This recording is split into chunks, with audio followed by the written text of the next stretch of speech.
ആരിലൊക്കെ share ചെയ്ത് തരുമ്പോഴത്തേക്കും സമയം ഉണ്ടെങ്കിലും ജസ്റ്റ് ഒന്ന് നോക്കാറുണ്ട്, പിന്നെ നമ്മുടെ പണിക്ക് പോകാറുണ്ട്. അത്രേ ഉള്ളൂ. അത്രേ ഉള്ളൂ. ചില കോമന്റ്സ് ഒക്കെ കാണുമ്പോൾ വിഷമം വരിക അങ്ങനത്തെ ഇതൊന്നും ഇല്ല? ഇല്ല, വിഷമം വരുന്നതെന്ന് വെച്ചാൽ നമ്മൾ ചെയ്യുന്ന ഒരു നല്ല കാര്യത്തിന് വേറെ രീതിയിലോട്ട് വളച്ചൊടിക്കുമ്പോൾ മാത്രമേ വിഷമം വരാറുള്ളൂ.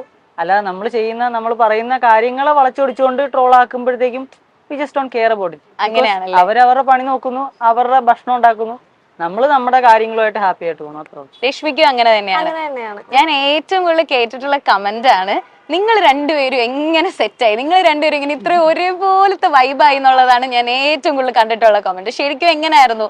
നിങ്ങൾ രണ്ടുപേരുടെ അറേഞ്ച് മാരേജ് ആണോ? അല്ല, ലവ് മാരേജ് ആണ്. ലവ് മാരേജ് ആണ്. ബട്ട് അതാണ് എല്ലാവരും ചോദിക്കുന്നത്, നിങ്ങൾ രണ്ടുപേരും എങ്ങനെ ഓരോ കാര്യങ്ങൾക്ക് സെയിം പെർസ്പെക്റ്റീവ് ആവുന്നുള്ളതാണ്. മേ ബി ലൈഫിൽ ഒരു 11 വർഷമായി ഞങ്ങൾ റിലേഷനിൽ തുടങ്ങിയിട്ട്. അപ്പോൾ ആ ഒരു 10ാം ക്ലാസ് സമയം തൊട്ട് ഒരുമിച്ച് ഞങ്ങൾ പ്രശ്നങ്ങളെയൊക്കെ അഭിമുഖീകരിച്ച് ഒരുമിച്ച് ഫൈറ്റ് ചെയ്ത് വന്നുകൊണ്ടാവാം ചിലപ്പോൾ ഒരേ വേവ് ലെങ്ത് ഉള്ളത്. പക്ഷെ ഞാൻ ചോദിക്കട്ടെ, ഈ ആൾക്കാരൊക്കെ ഇങ്ങനെ പറയുന്നത്, ചിലർ പറയുന്നു നിങ്ങൾ ഒരു പ്രശ്നം കാണുമ്പോൾ അത് റിയാക്ട് ചെയ്യുന്നതാണ്, പക്ഷെ ചിലർ പറയുന്നത് അത് അറ്റൻഷൻ സീക്കിങ്ങിന് വേണ്ടിയിട്ടാണെന്ന്. ശരിക്കും എന്താണ് സംഭവം? ഒരു പ്രശ്നം വരുമ്പോൾ ഞങ്ങൾക്ക് റിയാക്ട് ചെയ്യാനുള്ള ഗട്സ് ഉള്ളതുകൊണ്ട് ഞങ്ങൾ റിയാക്ട് ചെയ്യുന്നു. എല്ലാവരും റിയാക്ട് ചെയ്യണമെന്നില്ലല്ലോ. ഇപ്പൊ ഞങ്ങൾ റിയാക്ട് ചെയ്തുകൊണ്ട് അവിടെ ഒരു സൊല്യൂഷൻ ഉണ്ടാകുവാണെങ്കിൽ അത് വേറൊരാൾക്ക് കൂടെയാണ് ഹെൽപ്ഫുൾ ആകുന്നത്. ഓക്കെ. നിങ്ങൾ റിയൽ ലൈഫിൽ എങ്ങനെ, ലൈക് വീഡിയോസിൽ നമ്മൾ കാണുന്നുണ്ട്, നിങ്ങൾ സ്ട്രോങ് ആയിട്ട് നിങ്ങളുടെ ഒപ്പീനിയൻ പറയുന്നുണ്ട്. റിയൽ ലൈഫിൽ നിങ്ങൾ ഇങ്ങനെ തന്നെയാണ് നിങ്ങൾ ഇങ്ങനെ പറയാം? അതായത് ഞങ്ങളൊരു കണ്ടന്റിന് വേണ്ടിയിട്ടോ അല്ലെങ്കിൽ മറ്റുള്ളവരുടെ മുമ്പിൽ പ്രസന്റ് ചെയ്യാൻ വേണ്ടിയിട്ടോ ഞങ്ങളൊരു പ്ലസന്റ് ഫേസ് കൊണ്ടുവരാറില്ല. ഞങ്ങൾ എങ്ങനെയാണോ ആ ഒരു സാഹചര്യത്തിൽ അത് മാത്രമാണ് വീഡിയോയിൽ ഡോക്യുമെന്റഡ് ആവുന്നത്. വേറൊരു സംഭവം ഉണ്ടായിരുന്നു, നിങ്ങൾ ഹോട്ടലിൽ നിന്ന് ഫുഡ് കഴിക്കുന്നത് അത്ര നല്ലതല്ലെന്ന് പറഞ്ഞിട്ട് KFC-യിൽ ഇരിക്കുന്ന ഒരു ഇത് കണ്ടു എന്ന് പറഞ്ഞ കുറെ പേര് അതിന് റിയാക്ട് ചെയ്തിട്ടുണ്ട്. അത് നിങ്ങൾക്ക് ഒരു ക്ലാരിഫിക്കേഷൻ കൊടുക്കാനുണ്ട്? അത് കൊടുക്കാം. രണ്ടുപേരും അത് പ്രിപ്പയർ ആയി വന്നേക്ക്. KFC-യുടെ വീഡിയോ കുറെ നാള് മുമ്പുള്ളതാണ്. ഞങ്ങള് ഇപ്പൊ പുറത്താണെങ്കിലും ഞങ്ങൾ തൃശ്ശൂരാണെങ്കിലും വർക്കിന്റെ ബേസിൽ ദൂരത്തൊക്കെ പോവാറുണ്ട്. അപ്പൊ ഞങ്ങൾക്ക് എപ്പോഴും വീട്ടിൽ നിന്ന് ഫുഡ് കഴിക്കാൻ പറ്റില്ല, മിക്കവാറും പുറത്തുനിന്നായിരിക്കും കഴിക്കുന്നത്. ഇവനെ കണ്ടാൽ പറയത്തില്ലെന്നേ ഉള്ളൂ, പക്ഷെ ഇവന് കൊളസ്ട്രോൾ ഉണ്ട്.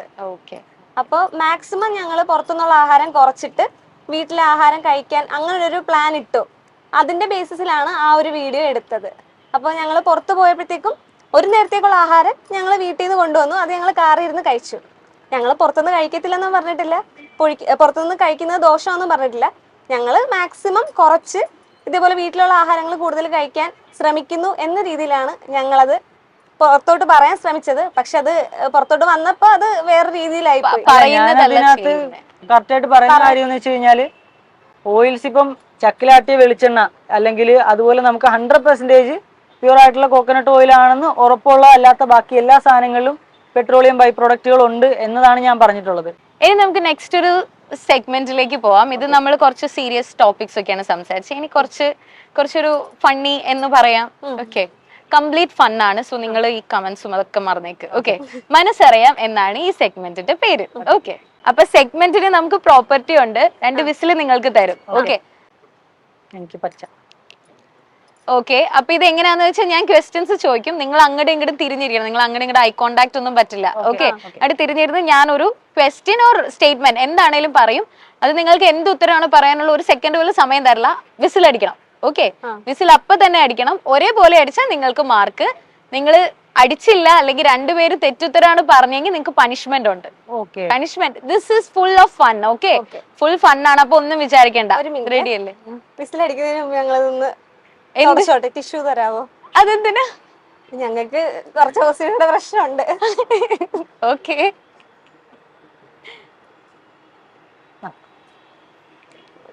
നിങ്ങൾക്ക് 2 പേർക്കും അങ്ങനെ കുറച്ച് വൃത്തിയുടെ നിർബന്ധം ഉണ്ടല്ലേ? ഓക്കെ, ടിഷ്യൂ ഉള്ളായിരുന്നു. ഉള്ളത് ഷെയർ ചെയ്യാം. ഓക്കെ,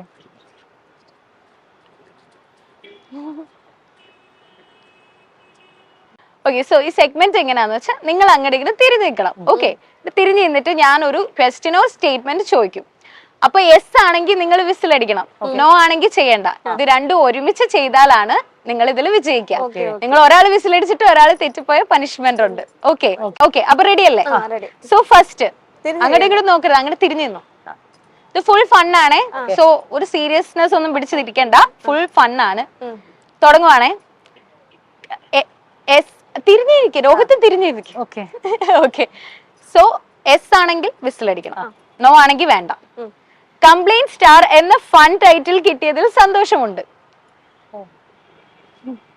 ചെറുതായിട്ടൊന്നും അടിക്കാൻ വന്നു രോഹിത്. ഇല്ല, സന്തോഷം എന്ന് പറയുമ്പോഴത്തേക്കും ഈ പറയുന്ന ട്രോൾ ചെയ്യുന്ന ആൾക്കാരെ നമ്മൾ പ്രൊമോട്ട് ചെയ്യുന്ന പോലെ ആയിപ്പോ അതിന്റെ ആവശ്യമില്ല. അവര് അവരുടെ പണി ചെയ്യുന്നു, അവരുടെ ജീവിതമാർഗം കണ്ടെത്തുന്നു, അത്രേ ഉള്ളു. Okay okay. അപ്പം ഇനി നെക്സ്റ്റ് ക്വസ്റ്റ്യൻ ചോദിക്കുന്നതിന് മുമ്പ് നിങ്ങൾ വിസിൽ വായിൽ വെക്കണം. ഓക്കെ, എന്നിട്ട് ഊതാതിരിക്കുക ചെയ്തോ. വിസിൽ വായിൽ വെച്ചോ. ഓക്കെ, അല്ലെങ്കിൽ പിന്നെ ആൾക്കാർ വിചാരിക്കും എന്തെങ്കിലും കുഴപ്പമുണ്ടോ. ഓക്കെ, സോ ഇപ്പോൾ ആയ പിന്നെ എവിടെ യാത്ര പോയാലും പ്രതികരിക്കാൻ ഒരു കംപ്ലൈന്റ് കണ്ടാൽ സന്തോഷമാണ്. അങ്ങനൊന്നുമില്ല. ഇപ്പോൾ ആയ പിന്നെ എവിടെ യാത്ര ചെയ്താലും പ്രതികരിക്കാൻ ഒരു കംപ്ലൈന്റ് കണ്ടാൽ സന്തോഷമാണ്. നിങ്ങളിപ്പോ എവിടെ പോയാലും എന്തെങ്കിലും കംപ്ലൈന്റ് കിട്ടി നിങ്ങൾക്ക് സന്തോഷമേ ഉള്ളൂ എന്ന്? അങ്ങനൊന്നുമില്ല. ഇല്ല ഇല്ല. നെക്സ്റ്റ്, ചില സാഹചര്യങ്ങളിൽ പ്രതികരിക്കാൻ പറ്റാതെ പോയതിൽ നിരാശ തോന്നിയിട്ടുണ്ട്. ഒരാളെ ഊതിയുള്ളൂ, അപ്പൊ പണിഷ്മെന്റ്. ഓക്കെ, പക്ഷെ അതിന് മുമ്പ് കൂട്ടത്തിൽ ഞാനാണ് കുറച്ചുകൂടി ഇമ്പൾസീവ് ആയിട്ടുള്ളത്. അപ്പൊ ചില കാര്യങ്ങള് എനിക്ക് ഇവളായാലും പറയും, ആ ഒരു സംഭവം നമുക്ക് റിസ്ക് ആണ്, വിട്ടേക്ക്, നമുക്ക് പോവാന്ന് പറയും. പക്ഷെ ഫോർ മീ എനിക്ക് തെറ്റ് കണ്ടാൽ പ്രതികരിക്കണം, അത് നിർബന്ധം.